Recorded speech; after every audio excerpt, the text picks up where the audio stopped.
Recording in progress. En nombre de Dios, la patria se abre la.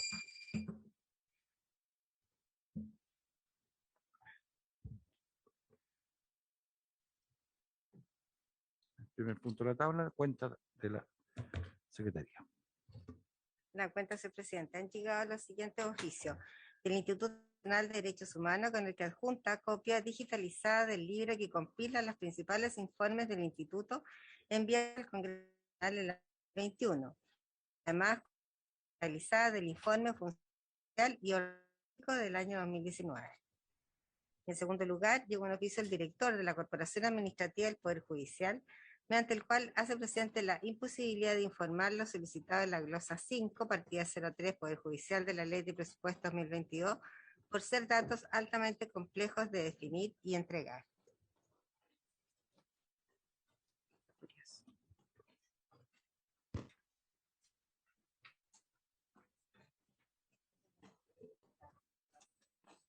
Ya. Esto es sobre la cuenta. Ok. ¿No? No. Si es que lo hubieran petición especial de los senadores. No, no hay. Perfecto. Entonces, vamos hacia el objetivo por el cual fue además convocada esta sesión, que es recibir las intervenciones respecto del proyecto de ley de desaparición forzada de personas, boletín número 9818-17. Está la subsecretaria de Derechos Humanos, la señora Heide Oberrauter, que está por Zoom, y los integrantes y expertos en derechos humanos, el encargado del área de función policial del Comité para la Prevención, el señor Sebastián Cabezas, junto a los integrantes, la señora Yamilet Granizo, abogado Alex von Welzel, vía Zoom, y el presidente de la agrupación de familiares detenidos, la señora Gaby Rivera. Eso es.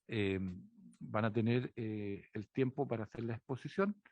Hoy día vamos a escucharlos, preguntas de los integrantes de la comisión, y la próxima semana lo someteríamos a votación, o la próxima sesión. Partimos con la subsecretaria, si es que tuviera algo que agregar o intervenir.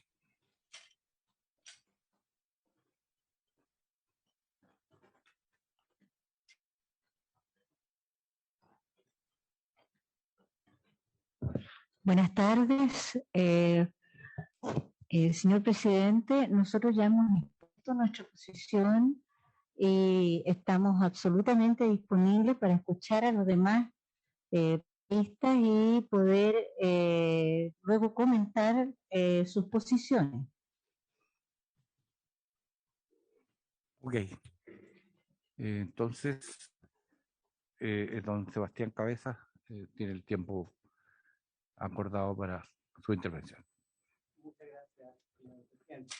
Bueno, en primer lugar, agradecer a través de intermedio. Ahí sí. En primer lugar, agradecerle a usted y al resto de la comisión la invitación que han hecho al Comité para la Prevención de la Tortura a dar la opinión respecto del cual Chile tiene una deuda pendiente en relación a cumplir la obligación internacional de tipificar el delito de desaparición forzada de personas. En primer lugar, nosotros somos un órgano nuevo de derechos humanos, en el cual en su creación esta comisión tuvo un rol muy relevante. Contar que nos crea a nosotros la ley 21.154, que designó al INDH como mecanismo nacional de prevención contra tortura, en cumplimiento de la obligación internacional establecida en el protocolo facultativo de la Convención contra Tortura. Y para esto el INDH cumple su función en forma exclusiva a través de la tortura.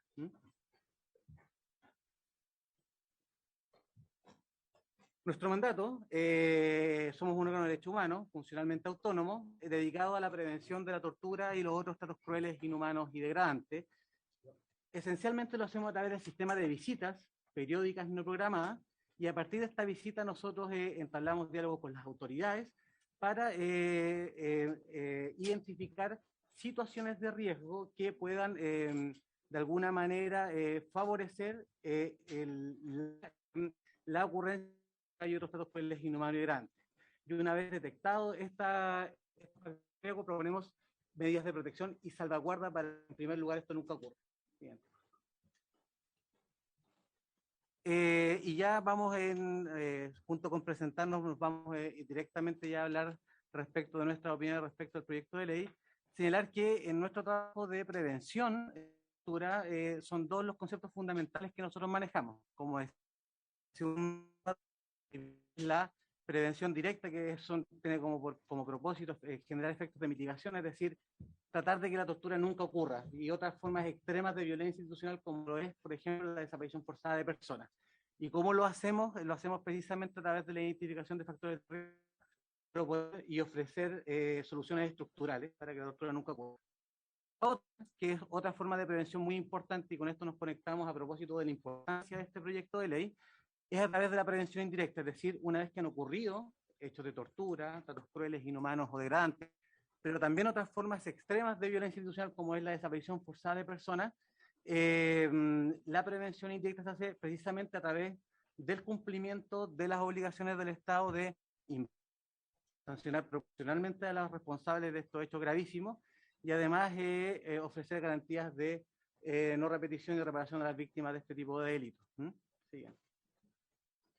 Pues bien, en esto voy a ser muy sintético porque ya hemos visto anterior cómo el INDH y la Subsecretaría de Derechos Humanos han dado cuenta detallada respecto de las obligaciones internacionales en materia de derechos humanos respecto de la tipificación, investigación y sanción de los responsables de desaparición forzada, pero sí señalar que es muy importante para efecto de tomar la magnitud de la importancia de ley, es que señalar que la desaparición forzada es primero un crimen internacional, uno de los crímenes más graves de todos, constituye una violación grave y compleja de derechos humanos, y que si uno quiere eventualmente identificarla desde el momento en que empezó a proliferar, por supuesto que la primera mitad del siglo XX significó empezó a proliferar en distintos contextos, especialmente en el contexto de la Segunda Guerra Mundial, y después se vio como práctica de violencia estatal, también en otros contextos. Nosotros tenemos una triste experiencia en el contexto de la dictadura cívico-militar en Chile. Respecto de su importancia, Chile y distintos órganos internacionales, y en el caso del Estado de Chile, ha suscrito distintos instrumentos internacionales que de alguna manera obligan al Estado hoy día a tipificar, investigar, sancionar adecuadamente la desaparición forzada de personas.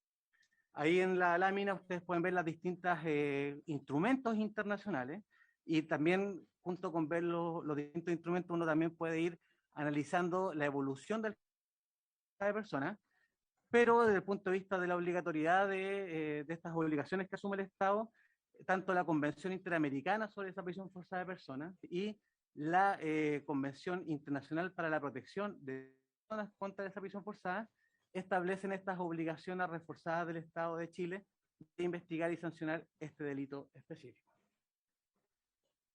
En relación al concepto y la evolución, si uno quiere de alguna manera ver la síntesis de la evolución del concepto, una buena síntesis es el concepto que se encuentra en la Convención Internacional de Naciones Unidas contra la Desaparición Forzada de Personas.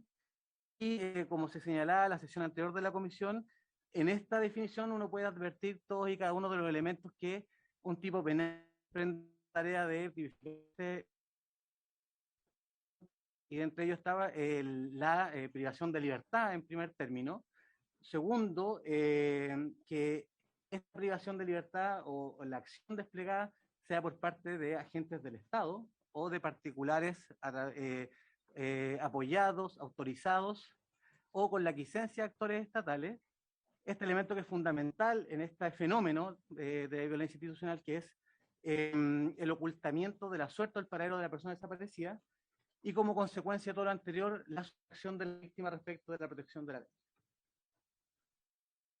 En estos artículos de la Convención contra la Desaparición Forzada de Personas de Naciones Unidas también están estas dos obligaciones especiales. Hay otras, por supuesto, pero para efectos de lo que nos convoca este proyecto de ley, en 3 y 4 de la Convención contra la Desaparición Forzada de Personas se encuentran las obligaciones estatales: primero investigar, y sancionar proporcionalmente a los responsables de este delito. Y segundo, de la obligación de tipificar el delito de desaparición forzada de personas. Vamos directamente al proyecto de ley. En primer lugar, y a propósito de estas obligaciones que mencionábamos hace un minuto atrás, valoramos que el proyecto de ley cumpla con esta obligación al establecer un delito autónomo de desaparición forzada de personas. ¿Y por qué lo menciono? Porque otros países, por ejemplo Argentina, España y Alemania, a propósito de figuras típicas existentes como secuestro, detenciones ilegales, señalaban que no era necesario tipificar este delito de desaparición forzada porque la conducta desplegada podía estar subsumida en algunos de estos tipos penales, pero el Comité de la Convención contra la Desaparición Forzada de Personas, que es el órgano de derechos humanos convencional, que es el intérprete auténtico de la Convención contra la Desaparición Forzada de Personas, señala que no es suficiente esta subsunción y que la obligación internacional asumida por los estados se cumple haciendo una tipificación autónoma. Por tanto, para la prevención de la tortura saluda y felicita que esto en el proyecto de ley sí está abierto y sí en este primer término se cumple con la obligación internacional, que es muy importante. En segundo término, también valoramos que del tipo base se pueden advertir que el tipo base contiene todas y cada una de los elementos que debe contener el delito de desaparición de personas, desde el punto de vista de los derechos internacionales de los derechos humanos.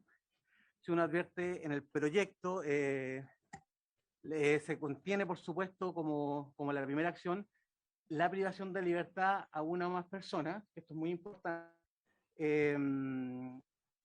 la privación de libertad de una o más personas. Segundo, y esto también es muy importante respecto de este fenómeno delictivo específico, manifestación de violencia institucional o delitos cometidos por agentes del Estado, que precisamente la acción debe ser perpetrada, cometida por agentes del Estado, pero también por personas particulares que actúan con la autorización y con el apoyo a quiesencia del Estado. Y finalmente, que esto también parte como del núcleo de este fenómeno criminal, que es la falta de información o la negativa de dar a conocer dicha privación de libertad o de informar el paradero de la persona desaparecida. En amarillo puse este último concepto que está incluido en la definición de la Convención Internacional contra la Desaparición Forzada, que es la imposibilidad de ejercer acciones legales o la sustracción del imperio de la ley. Y lo pongo en amarillo porque esto no aparece en la definición legal, pero de alguna manera eso uno no necesariamente tiene que verlo como un error legislativo, sino que de alguna manera los legisladores, cuando emprendieron esta tipificación, creemos que adscriben a la teoría que la sustracción de la persona desaparecida del imperio de la ley no es un elemento de la definición, sino que más bien es una consecuencia de los otros tres elementos anteriormente explicados. Por tanto, a nivel doctrinal se discute si esta sustracción de la ley es o no un elemento. Nosotros entendemos que no lo es, sino que es una consecuencia, y en ese sentido pareciera correcto que esto no aparezca en la descripción típica del tipo penal. Y desde el punto de vista de las consecuencias también prácticas, del punto de vista dogmático penal, esto solamente convierte el delito en un delito de mera actividad y no en un delito resultado, por tanto no hay ningún problema tampoco con eso. Eso es que toman ustedes los legisladores en relación a la tipificación del tipo. Otros aspectos positivos que el Comité para la Prevención de la Tortura valora respecto al proyecto de ley es que se establecen las apropiadas a la extrema gravedad de este fenómeno delictivo. Es un mandato que establece las convenciones internacionales contra la desaparición forzada de personas, tanto la interna como la de Naciones Unidas, y entendemos que el delito base al contener una pena que va desde prisión mayor en su grado medio y en su hipótesis más grave se contempla el perfecto calificado, no de alguna manera se cumple con esta obligación de que estos delitos tienen que llevar aparejados penas por cometido. Y finalmente también nos correcta en el proyecto de ley la regla de exclusión de la jurisdicción militar para el caso de desaparición forzada, en donde el perpetrador y la víctima ambos son funcionarios de las Fuerzas Armadas y Carabineros.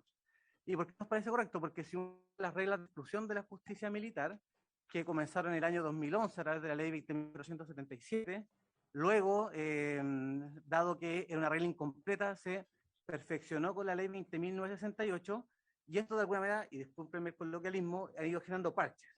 y dentro de estas posibilidades había quedado fuera la posibilidad en que este delito fuera cometido de funcionarios en contra de otros funcionarios. Por lo mismo entendemos que esto completa eventualmente esta regla de exclusión y nos parece correcto de acuerdo a los estándares internacionales de derechos humanos y también precisamente a partir de la condena en el caso Palamar y Ribarne, donde el Estado se obliga, o de alguna manera entendemos que la justicia militar no debe ser aplicada en ningún caso donde el bien jurídico sea un delito común y no militar. Estos son, insisto, son soluciones específicas para casos específicos, pero aprovechamos la oportunidad para decir que esta obligación internacional de derechos humanos se cumplirá cuando todo este tipo de delitos sean sustraídos completamente de la justicia militar. Los delitos comunes no deben ser conocidos por la justicia militar. En cuanto a las recomendaciones que nosotros podemos mirar en la propuesta legal, nos parece que, y esto es una cuestión más que un error o una equivocación, nosotros de alguna manera hacemos el énfasis que el proyecto de ley, al hablar de la situación de privación de libertad, no hace distingo, y eso eventualmente se podría interpretar que es una forma de privación de libertad solo lícita. Llamamos la atención en que el Comité contra la Desaparición Forzada ha señalado que el tipo penal que defina o tipifique la desaparición forzada de personas tiene que tener un concepto amplio de privación de libertad, no solamente formas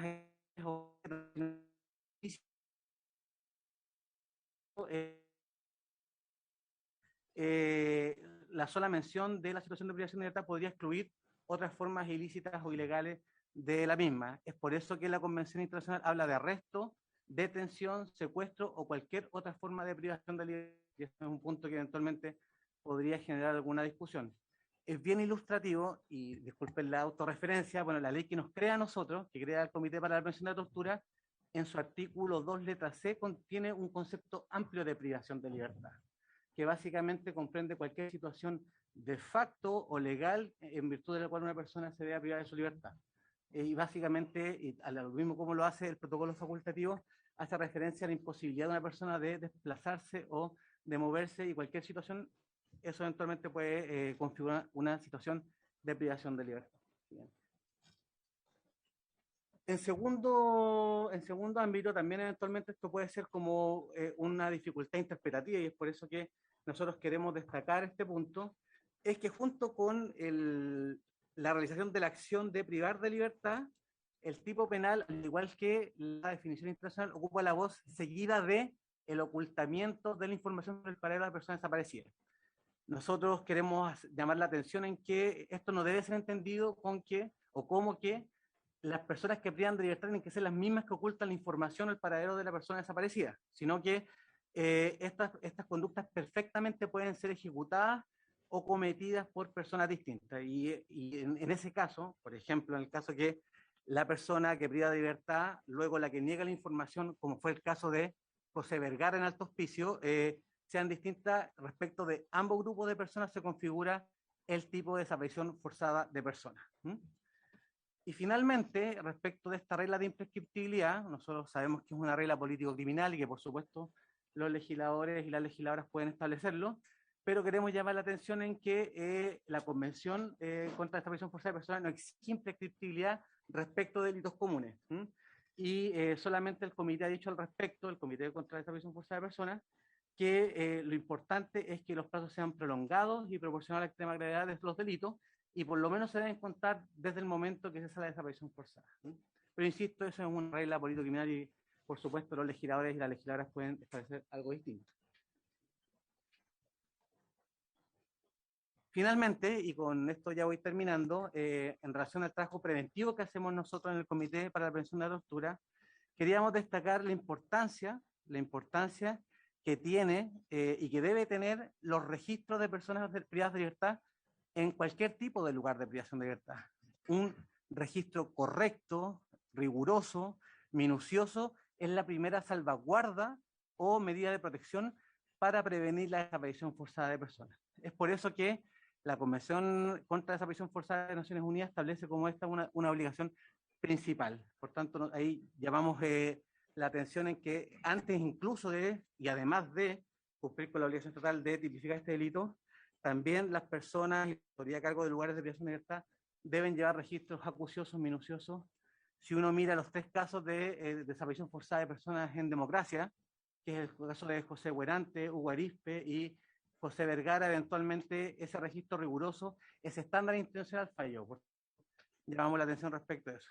Y finalmente, para terminar, queremos señalar que además de el Estado tener que cumplir con esta obligación internacional en materia de derechos humanos, nosotros también celebramos y felicitamos a esta comisión que haya vuelto a discutir esta ley, porque además la práctica nos enseña que la falta de tipificación de este delito le quita el impulso o la fuerza a la persecución penal respecto de este grave delito.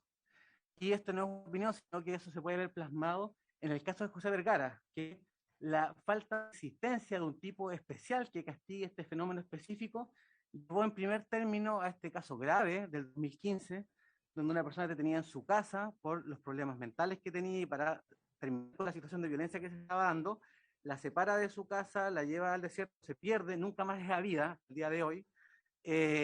Y esta dificultad o esta falta, este déficit de este tipo penal, o la inexistencia del mismo, llevó en el primer juicio oral a calificarlo como detención ilegal, no cumpliendo con los estándares ni de calificación típica, tampoco de la pena, porque la pena asignada no era suficiente y no cumplía el estándar. Y en el segundo juicio, si bien es cierto, se logró encuadrar la conducta dentro de los tipos existentes, la pena tampoco fue proporcional a la gravedad del delito. Por tanto, y además hubo otras dificultades desde el punto de vista de la tipificación del mismo. Por tanto, más allá de la obligación de Estado que tenemos que cumplirla, Chile soberanamente se obligó al momento de firmar la convención, pero además entendemos que es necesario porque es la única forma de darle la fuerza a la persecución penal respecto a este tipo de delitos.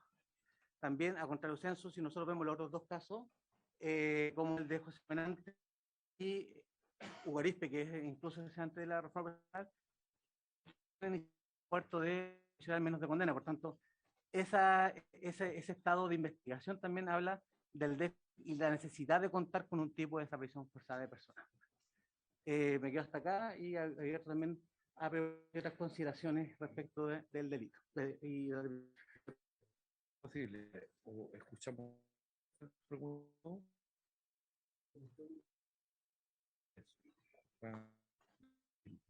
Muchas gracias. Sebastián. En orden que está acá, está el abogado panelista, señor Alex Juan País. Muchas gracias, buenas tardes, señor presidente, por su intermedio. Un par de consideraciones. Voy a tratar de compartir la pantalla para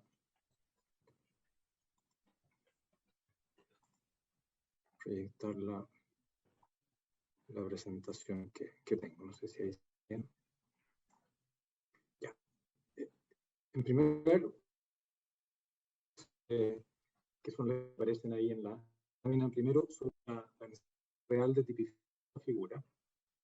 Como se ha mencionado en la exposición anterior, hay una serie de artículos del Código Penal, el 140 secuestro, 142 y 142 bis de la sustracción de menores, ¿no? El 148 detención ilegal, y también el artículo 149, que recogen conductas como las que trata de captar, ¿verdad?, la figura de la desaparición forzada, en el caso del 149 del Código Penal, que es un artículo antiguo, pero que está vigente y que tiene su sentido, ¿no es cierto? Está, por ejemplo, la conducta de los que, habiendo recibido a una persona en clase de detenida, no dieran parte al tribunal competente dentro de las 24 horas siguientes, o los que, habiendo hecho arrestar a un individuo, no dieran parte al tribunal competente dentro de las 48 horas, poniéndolo arrestado a su disposición, y todo, y una serie de otras conductas que yo creo que es necesario readecuar, modernizar y todo, pero que captan esta idea, ¿verdad?, de que hay una persona privada de libertad, ¿no? Y respecto de la cual no se da información, no se da cuenta, ¿no es cierto?, a quien corresponde. Entonces ya hay, ¿no es cierto?, estas conductas ya están en la ley, ¿no? Por otro lado, ¿no es cierto?, se habla aquí de los tratados, ha hablado el colega anteriormente de los tratados internacionales que establecerían esta obligación de criminalizar, ¿verdad?, la forzada. Entiendo es mi opinión, digamos, que a lo que nos obligan esos tratados es a tipificar de manera eficaz, ¿no es cierto?, conductas que comprendan, ¿verdad?, la noción de desaparición forzada, la idea, ¿no es cierto?, lo que está detrás, ¿no es cierto?, de esa figura. Si el nomen juris, como dicen, ¿verdad?, los profesores de Derecho Penal, está lo cual, digamos, es un asunto que es más bien secundario, y me parece que observaciones que pudiera tener, ¿no es cierto?, el actual comité o la actual integración del comité, ¿no es cierto?, del Tratado de Naciones Unidas, son contestables, ¿no es cierto?, sobre la base de que exista realmente una tipificación que eficazmente permite reprimir, ¿verdad?, este tipo de conducta. Yo ahí en ese sentido no sé si es indispensable, ¿no es cierto?, a lo mejor uno puede poner en el edificio correspondiente referencia a la desaparición, pero la conducta podría ser de una manera distinta, como pretende el 148 a, ¿no es cierto?, ¿por qué? ¿Y por qué digo esto? Porque la fusión de todas las conductas que se suelen subsumir bajo la idea de desaparición forzada, bajo una sola figura, a mi modo de ver presenta problemas, ¿no? Presenta problemas de imputación. Lo que hay en la desaparición forzada es una privación de libertad, por un lado, y una sustracción, ¿verdad?, de esa detención de los controles que corresponde, digamos, ¿no?, de la autoridad, de los parientes, de las personas que tienen derecho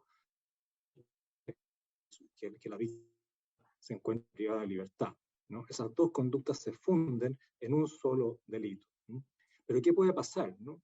Y pasará con frecuencia, que son unos los sujetos que privan a la víctima de libertad, que son otros los que después no dan cuenta a la autoridad o no informan de que esa persona está detenida. Entonces, la pregunta es, a todos, digamos, hay que imputarles el hecho en su conjunto, porque el secuestrador, si es un secuestrador de verdad, bueno, malamente se le puede pedir, ¿verdad?, que dé información acerca de dónde se encuentra la persona secuestrada, ¿no? Y por lo tanto las penas del delito de secuestro, que pueden agravarse cuando el secuestro es cometido por funcionarios, darán cuenta, ¿no es cierto?, del desvalor que tiene la conducta de secuestrar a una persona, ¿no? Ese desvalor no puede verse incrementado porque el secuestrador, ¿verdad?, además no da cuenta, digamos, de que ha cometido ese secuestro, ¿no?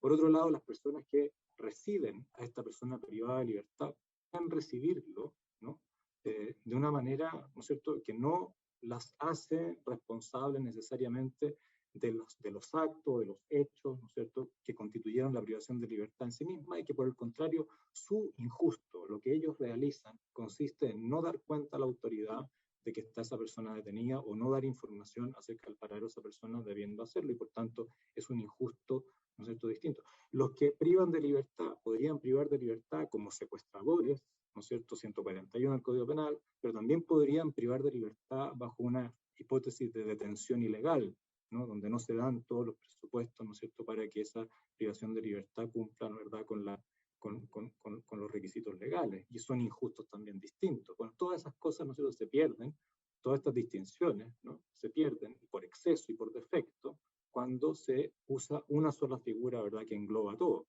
¿Qué pasa si alguien, por ejemplo, realiza la conducta de privación de libertad, pero no tiene ninguna relación con lo que pasa después? ¿Habrá que imputarle desaparición forzada? ¿Habrá que limitarse, digamos, bueno, ahí está esos problemas, digamos, que esta fusión produce. Y que por eso pienso yo que la mejor fórmula para resolver esto es una solución concursal.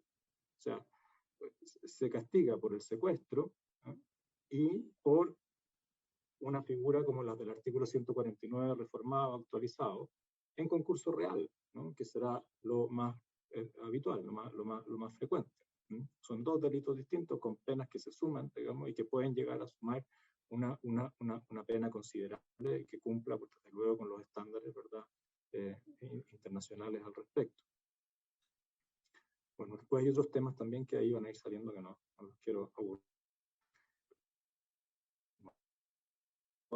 Inciso primero, dice el empleado público, yo la parte relativa al particular, porque mi sugerencia es que eso vaya, ¿no es cierto?, en una regla distinta, es decir, que se va a aprobar, ¿verdad?, una regla como esta. El empleado público que prive de libertad a una persona, seguida de la falta de información o de la negativa a reconocer, etc. Respecto de la frase marcada con rojo, yo, desde el punto de vista de la doctrina penal, la palabra apoyo es una palabra que es de uso coloquial, que es de un significado muy amplio. En el derecho penal se suele usar la expresión cooperación, que es más precisa en ese contexto de uso, en la que usa el código en el artículo 16, etc. La palabra aquiescencia es una conducta omisiva que implica la aprobación del hecho y que a mi juicio no es en rigor predicable del Estado o de un órgano del Estado, sino que ahí se le da un uso metafórico, ¿no?, a la palabra aquiescencia, y yo tengo la impresión de que, y además por experiencia, digamos, el uso de metáforas en la tipificación penal no suele ser apropiado, ¿no? Y yo creo que si se quiere aludir a que el particular obra sin que ningún agente estatal se lo impida, o incluso animar, ¿verdad?, investidas de cierta autoridad o de poder estatal, esas son formas de cooperación. Y después, en el ámbito penal, adolece de vaguedad la atribución de conductas al Estado, ¿no? A mi juicio, la referencia debiera ser a un empleado público. Ahora, como decía, yo sugiero dejar esa expresión para una regla en el inciso siguiente. Sobre el resto del inciso primero, ¿no?, que prive de libertad a una persona, seguida de la falta de información o de la negativa a reconocer dicha privación de libertad o el ocultamiento de la suerte o paradero de la víctima. Aquí yo veo un problema de redacción y un problema de imputación. En términos de redacción, ¿no es cierto?, se dice el que prive de libertad a una persona, seguida de, habría que decir, cuando esta privación de libertad vaya seguida de, ¿no? Luego, un problema de imputación, lo que decíamos antes, ¿verdad? Será común que la privación de libertad esté a cargo de una persona y que las demás conductas sean cometidas por otra distinta. Entonces, la idea es imputar a todos, sin más, la desaparición forzada. ¿Podrá ser siempre eso posible? Y si eso no es posible, entonces no subsiste la posibilidad de imputar alguna figura, ¿no es cierto?, puntual, aislada, parcial, a uno de los sujetos, o es necesario un todo o nada, ¿no? Y yo creo que la forma de resolver eso, como decía, es por la vía de un concurso, ¿no?, de una sucesión, ¿no es cierto?, de delitos que se imputan. Dividir el hecho, ¿verdad?, en dos. Luego, en el inciso segundo, según la propuesta que estoy haciendo, ¿no?, la misma pena se impondrá, ¿no es cierto?, al particular que obre con la autorización o la cooperación de un empleado público, y al empleado que, conociendo de la comisión del delito, y una propuesta que yo hago, no solo de las circunstancias, no del inciso anterior, sino de la comisión del delito, no le impidiere o no le hiciere cesar, teniendo la facultad o autoridad necesaria para ello o estando en posición de hacerlo. Aquí, ¿no es cierto?, imponer la misma pena al particular que al funcionario supone un cierto quiebre sistemático, ¿no? No es el único caso, pero sí es un quiebre sistemático equiparar las posiciones de deber en que está el funcionario y en que está el particular. Yo no digo que el particular que colabora o actúa en connivencia con un funcionario para cometer un delito como este no deba tener una pena mayor por ese hecho. Pareciera, ¿no es cierto?, que la posición de deber en que está el funcionario, una posición de deber institucional, hace al funcionario merecedor de una pena, aunque sea un poco mayor. Luego, ser castigado como el autor, digamos, que no, el que ejecutó la privación de libertad, el que no ejecutó algunas de las conductas típicas, debiera tener conocimiento del delito, digamos, ¿no? Y no de algunas de las circunstancias que lo caracterizan. Por ejemplo, conocer que no se está entregando información sobre el paradero de la persona a que tiene derecho a solicitarla, no debería llevar por sí solo a castigar por desaparición forzada. Debería haber, ¿no es cierto?, un conocimiento más amplio del contexto que permita calificar a esa persona igual que el autor de la desaparición forzada. Y después, bueno, hay que esta regla, ¿verdad?, que establece, por así decirlo, una figura especial para el funcionario que pudiendo hacerlo, no interviene para evitar la comisión del delito. Esas reglas que están en otras partes también del Código Penal y en leyes especiales son interesantes, ¿verdad? Pero tienen un problema, y es el siguiente, y es que, en principio, un funcionario público tiene el deber de impedir la comisión de delitos por parte de sus subordinados, e incluso más allá de sus subordinados, digamos, si está en posición de evitar la comisión de un delito, tiene el deber de hacerlo. Y si no lo hace, si mira para otro lado, ¿no? Si omite intervenir, entonces está cooperando, está infringiendo su deber. Entonces la pregunta es si esta regla es necesaria, ¿no?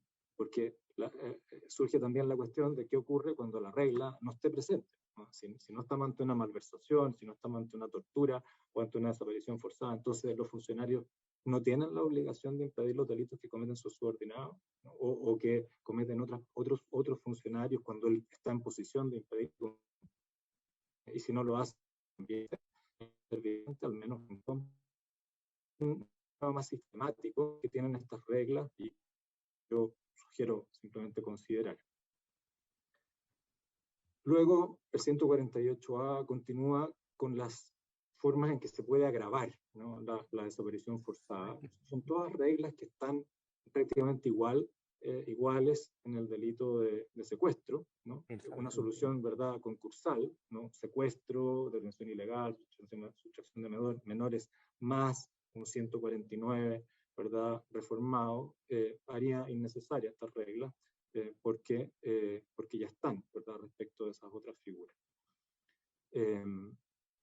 Esta regla del 148A, ¿no es cierto?, ya no recuerdo qué inciso es, pero debe ser el tercero, número 2, ¿no?, que agrava la pena cuando se cometen ciertos cuasi delitos, es una regla muy inusual. O sea, la regulación especial con una pena propia más grave de un concurso de delitos tiene sentido cuando se aprovecha la comisión de un delito para perpetrar otros delitos, ¿no? Y este elemento, desde luego, de aprovechamiento no está presente en los cuasi delitos, ¿no? Que son delitos que en principio las personas no quieren cometer, ¿no? Por lo tanto, la determinación de las penas debería quedar sometida, ¿no es cierto?, también por aquí a las reglas de los concursos. Si se comete un cuasi delito, bueno, se podría imponer, ¿no es cierto?, en concurso ideal la pena que corresponda de acuerdo al artículo 75, las reglas generales, pero no una agravación, me parece especial. Además, puede terminar siendo incluso hasta más favorable. Me salto el tema de la prescripción.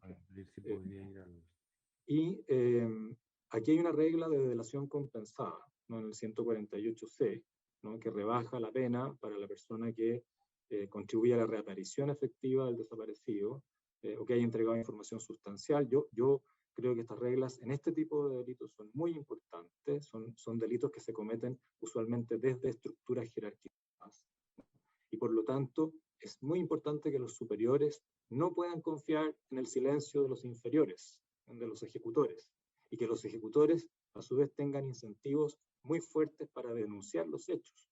O sea, si en el momento de la verdad, ya cometieron el hecho, ¿no es cierto?, ejecutaron, ¿no?, la conducta, bueno, que tengan todos los incentivos, ¿verdad?, del mundo para develarlos, para darlos a conocer, para que reaparezcan las personas y hacer efectiva la responsabilidad de los superiores, sobre todo, ¿no? Entonces, estas reglas yo creo son buenas y creo que incluso se puede reforzar más la que está ahí.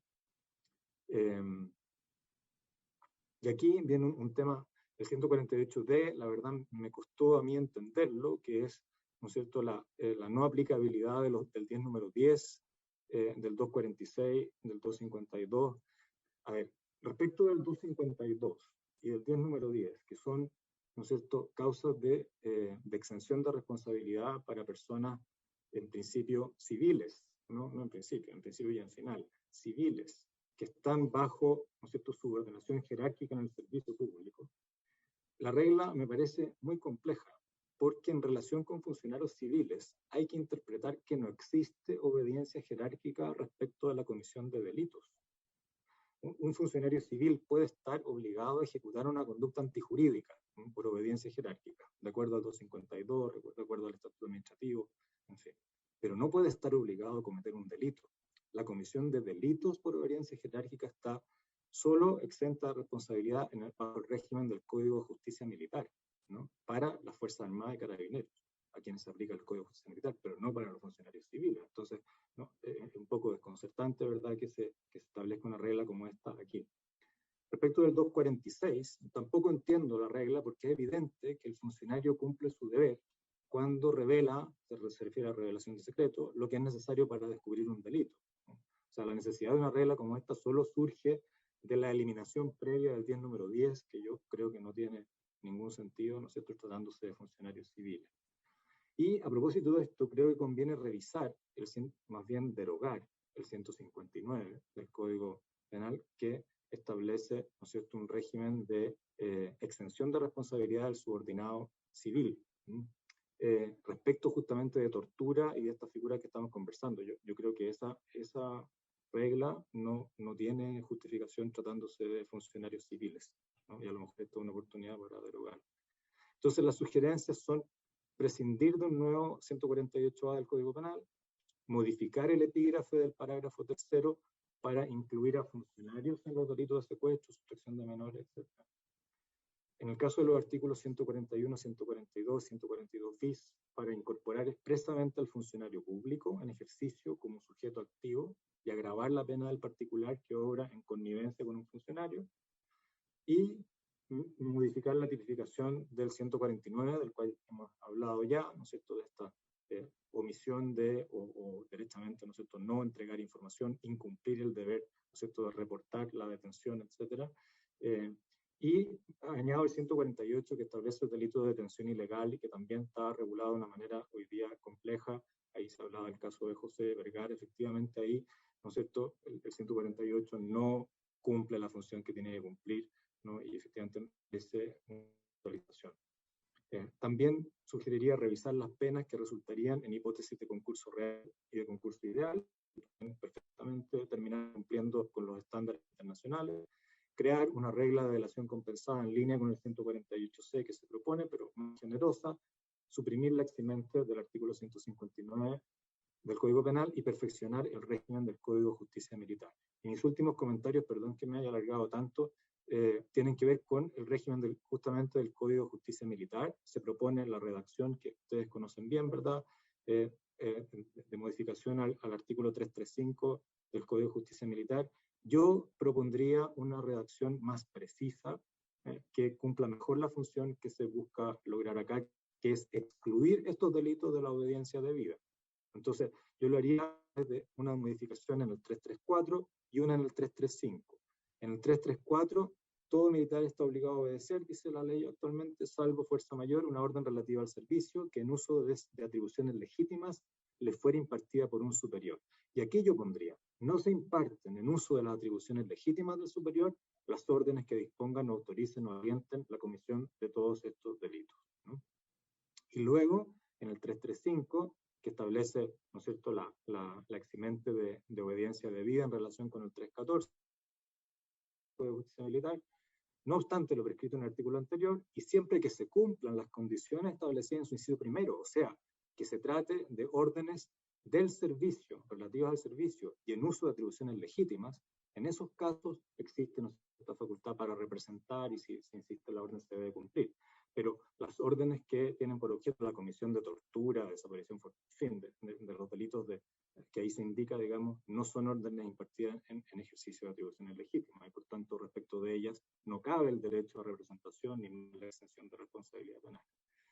Eso es cuanto puedo informar, señor presidente. Muchas gracias, don Alex. A continuación, de detenido desaparecido, la señora Gaby Rivera. Muchas gracias por asistir.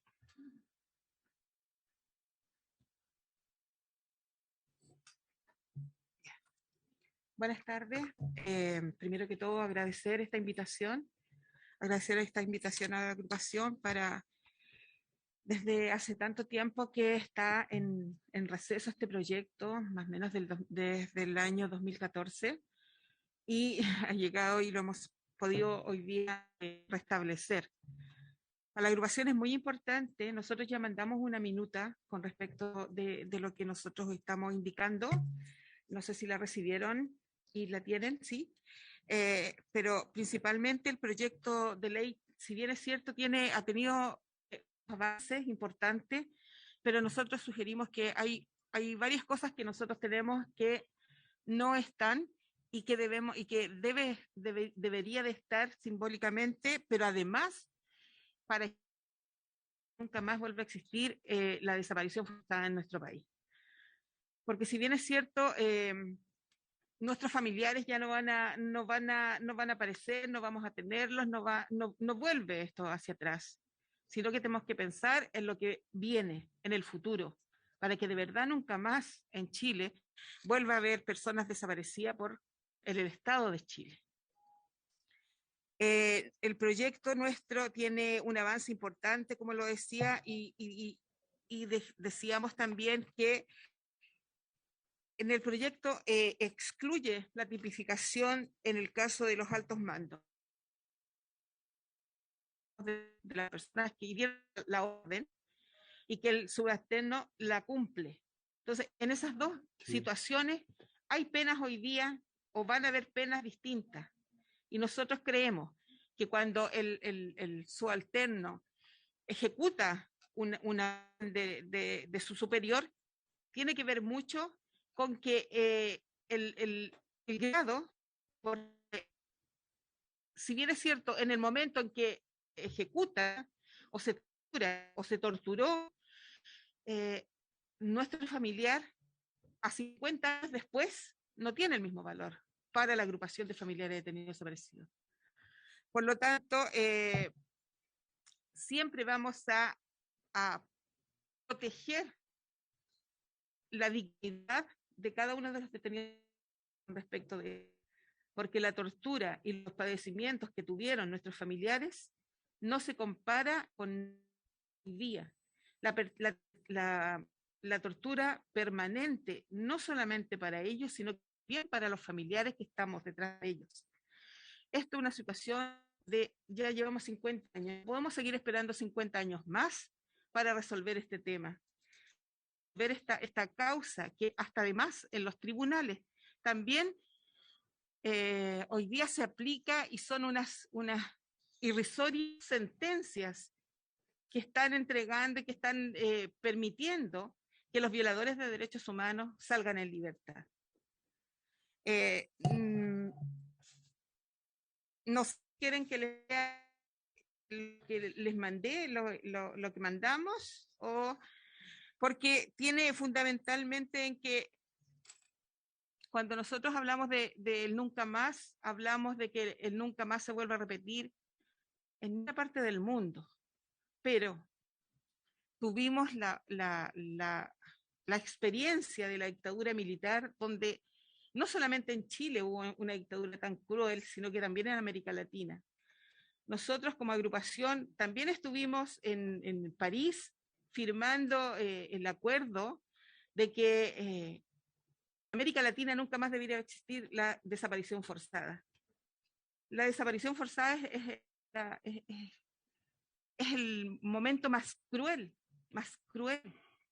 que significa para un país, y no solamente para los familiares. Yo creo que también tiene que ver con ellos, con las personas que asesinaron, torturaron, hicieron desaparecer. Ellos tienen la dignidad hoy día y le debemos a ellos también esa dignidad. Por eso creemos profundamente en que hoy tenemos la esperanza también de que hoy día el Senado y el Estado de Chile reconozca como parte de lo que significó lo que significa y lo que significó la desaparición forzada para los chilenos y chilenas de este país. No solamente son familiares nuestros, no solamente son ni los padres ni los hermanos, no, son seres humanos que en algún minuto tomaron detenidos solamente por pensar distinto. Entonces, agradecemos el proyecto. Nosotros implementamos algunas cosas que queremos que vayan, pero no podemos seguir esperando 50 años más y creo que eso es lo más importante hoy día. Así que no sé si hay algún... principalmente, fundamentalmente yo escuchaba, escuché atentamente también acá, y creo que si unimos y unificamos todos los criterios, creo que puede salir un buen proyecto, pero un buen proyecto para cada uno de ellos también porque se lo merecen. Cada uno de nuestros familiares merecen que hoy día tengamos altura de mira y podamos mirar hacia el futuro, porque como decimos, cuando la justicia no llega a tiempo, ya no llegó la justicia. Sí, mirar para el que nunca más sea un real, y para que ninguna otra familia, siempre lo decimos y parece una frase cliché, pero para que nunca más una familia sufra ni tenga que padecer los 50 años que llevamos en que su familiar no esté en casa, que un día salió y nunca más volvió. Eso, señor presidente, agradecida. Muchas gracias, presidenta. Y Gaby, me había pedido la palabra el senador Kuchel. ¿Ya no?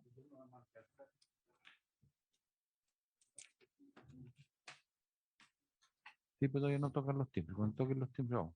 Pedro. ¿Puedo hacer algo? Discúlpeme, señor presidente, ¿o no? Bueno. Discúlpeme, pero se me queda algo en el tintero que creo que es muy importante, que tiene que ver con los civiles también, porque hablamos siempre del ejército, de los carabineros y de la DINA y la CNI que estuvo en ese periodo, pero también hubieron civiles que hoy día están presentes en el tiempo que desaparecieron nuestros familiares. Así que eso también es importante. Ok, gracias. Pedro.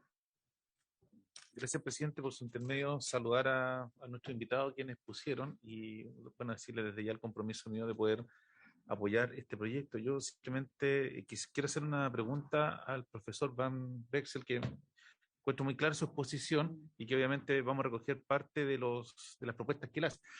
Simplemente quiero hacer la mayoría de las causas de derechos humanos por desaparición forzada de personas hoy día están o han sido penadas por la figura que se creó por allá por mediados de los 90, que fue el secuestro permanente. Entonces, al hacer ya una regulación propiamente tal de la figura de la desaparición forzada, ¿podría o no, a juicio suyo, abrirse una puerta para una suerte de recurso de revisión de aquellos que están condenados por esta teoría de secuestro permanente y en la práctica por el principio del non bis in idem, por eso alegar que no pueden ser sancionados y obviamente deben quedar en libertad de quienes están condenados, cosa que a mí me parecería que sería una verdadera atrocidad y un error que si no regimos ese punto, no lo tenemos claro, puede cometer este proyecto? Entonces, por eso me gustaría que si nos pudiera dar cuál es su explicación o qué piensa usted si esto podría afectar las condenas que ya se han dictado y eventualmente respecto de aquellos que están en juicio. Con una ministra en visita que tomó las causas de derechos humanos después que el ministro Carroza asumió a la Suprema. Entonces, esta es una duda que yo tengo, que se la planteé en su minuto también al antiguo Ejecutivo cuando comenzó este proyecto, que queda la duda de si es que podría acá interpretarse que pierden sentido las figuras por las cuales se ha condenado a los violadores de derechos humanos. Eso, presidente, una consulta más técnica. Si no hay otra pregunta, por favor, don Alex.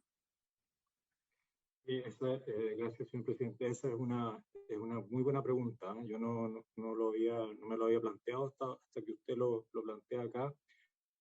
Este es un problema que hay que mirar con mucho cuidado, porque la tipificación de una desaparición forzada, digamos, en términos que vienen a reflejar de alguna manera exactamente, digamos, las conductas que fueron objeto de condena bajo otras reglas, ¿verdad? Las reglas vigentes hasta antes de la tipificación del delito, habría que fijarse bien, ¿verdad? Que no pueda ser interpretada como ley más favorable. Yo tengo la opinión, ¿verdad? Y así lo manifesté recién, de que una figura especial autónoma, ¿no es cierto?, sintética, ¿no?, de desaparición forzada, no modifica la punibilidad de las conductas que existe hoy bajo la ley vigente. O sea, creo que esa punibilidad no se ve afectada, ¿cierto?, ni perjudicada. Pero sí habría que revisar el asunto desde el punto de vista de las penas, ¿no? Y que de tal manera que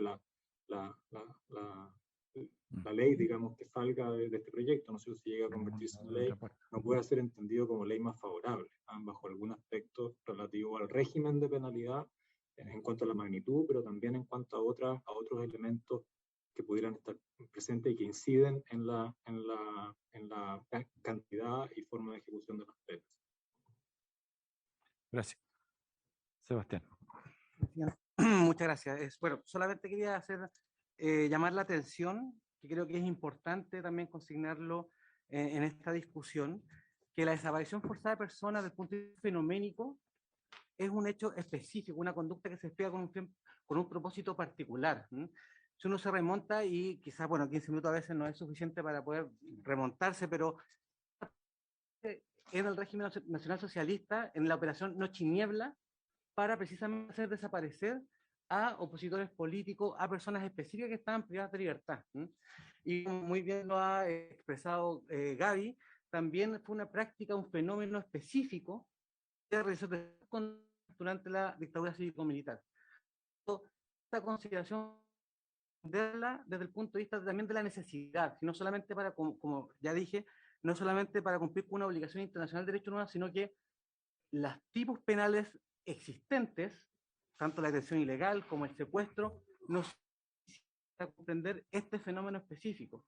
Y hay un ejemplo concreto de la dificultad que existió en la sala penal de la Corte Suprema para comprender y para poder encuadrar este delictivo, este fenómeno criminal específico, que es el caso de José Vergara, que es la única que tenemos respecto a esta prisión forzada de personas en democracia.